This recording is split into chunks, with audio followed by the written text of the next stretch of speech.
told me that it's easy to get away with killing someone at sea, so I'm very excited about that information. Great. That's good to know. Although a few people have failed at it as well. Who's failed? What are you There was a Swedish billionaire that killed his wife on a boat, and he thought he'd got away with it, and then they found some evidence, and yeah. Did you find that out when you were researching this? No. You just knew that No, randomly? yeah, that was just a random fact. But I think you have to really make. I think the fear would be if you were a murderer.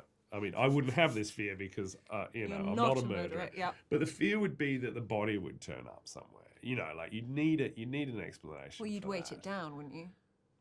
Yeah, and hope that the fish hope would. that the fish would eat it. would. Yeah, I'm but glad then, we figured this out. Yeah, but also, bones have DNA in them. That's true. So weigh it down. See, I'm getting a lot of research. Yeah. I mean, I'm just thinking off the top of my head. This whole murder you're planning, yeah. I mean, the Norse. I mean, people's remains do wash up in some pretty strange places, quite far away from where they were killed. Sometimes.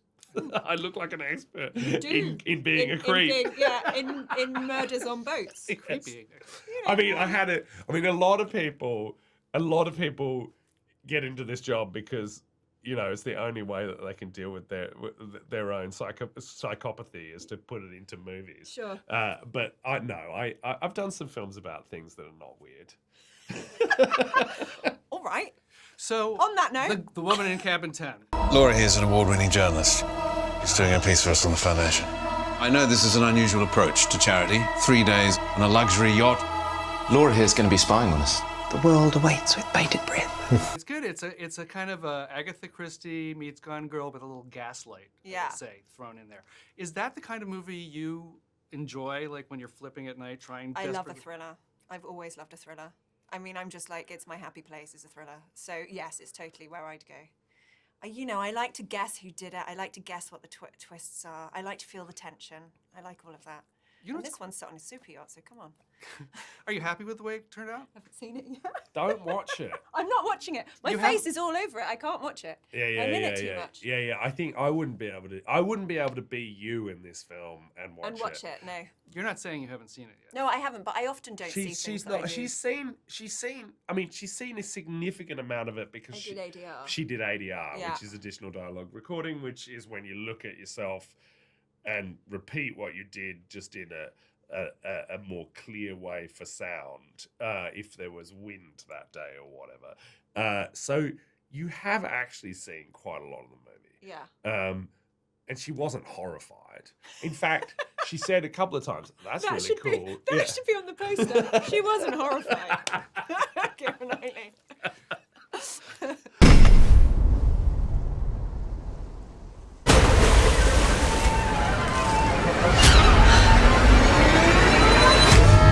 Someone's gone overboard!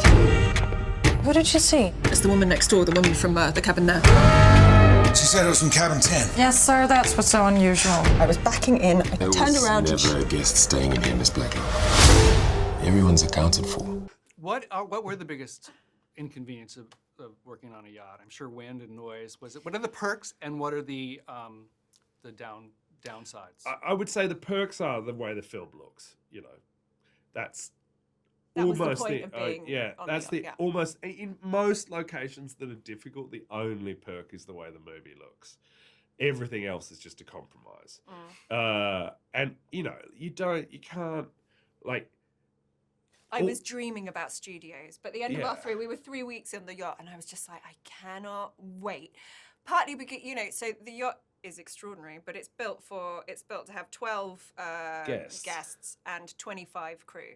But when you're filming on it, we had the 25 crew of the boat, and then we had 70 crew members to make the film, and then about 20 cast. And we weren't allowed to touch the walls, and we weren't allowed to touch the carpet, and we weren't allowed to touch the furniture, and we weren't allowed to eat anywhere, and we weren't allowed to, and we were on it 12 hours a day. And it was very cold because it was in the English Channel. So it was like you're I go, oh, I'm doing a film on a super yacht, and this is going to be so luxurious, and suddenly it's like get off the carpet. I mean, but I also talked to some people who have done various different seasons of White Lotus, and it was a similar thing. Yeah. Even when they were in a resort, it was like Nobody wants to stay in a resort for 6 months. No, it's a couple of days. Like you just go, it should feel exceptional, stuff like that. If it doesn't feel exceptional, it feels like tyranny because it's like you the kind of carefulness with which you need to live a luxury lifestyle because everything's made out of silk and whatever else.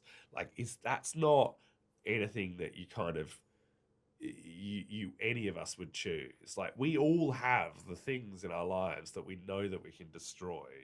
Like a particular kind of t-shirt that we know costs £10 that we know we can do whatever we want in, but it'll still look good. Like those things are reassuring. Not a luxury Cornflakes are reassuring. Yeah. But on the luxury yacht, not so much. No, you just kind of go, everything is special. And if everything's special all the time and you're the least special person on that boat, it is quite intimidating. Woman I saw last night. There's nothing to be embarrassed about, Laura. You were convinced what you saw was real? It was real. No. These people run the world. Don't piss them off. You are a bit of a downer, low. It's kind of toxic. Tell us about your character and what preparation you might have done for it. My character is Lo. She is a journalist who discovers a murder on a luxury yacht. Everybody else says that she's crazy and nothing's happened, and she is absolutely singular in her pursuit of the truth. And I think, I think she's a fascinating character because that singularity when everyone's saying that you're nuts, that kind of belief that you know the truth and everybody else is saying that you don't, that's something that's quite rare with people. It takes balls to kind of really go through your line. And so I she's a proper hero. And I hadn't played like a proper, like somebody who's that courageous in a while. So I fancied kind of diving into the genre of the thriller is one that I've always loved. And that character, that certainty, I was really attracted by. I am not imagining this. Something in your smile. Listen to yourself!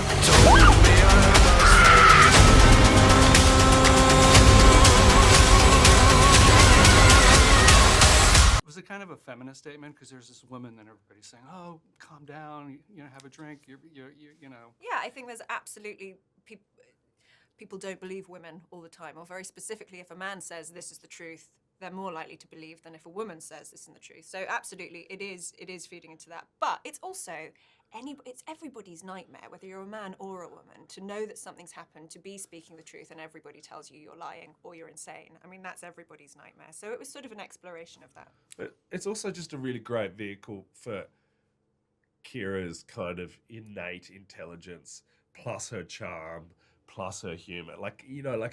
It's a role, getting to play that kind of what used to be everyman role that Robert Redford, dearly departed, used to play, and now we've got Keira Knightley playing that role. And I think I would like to see more films with you being the person kind of ricocheting off the insanity of the world. Like, I think it's a fun thing to watch. Why would you be targeted? To kill me, to silence me. Straight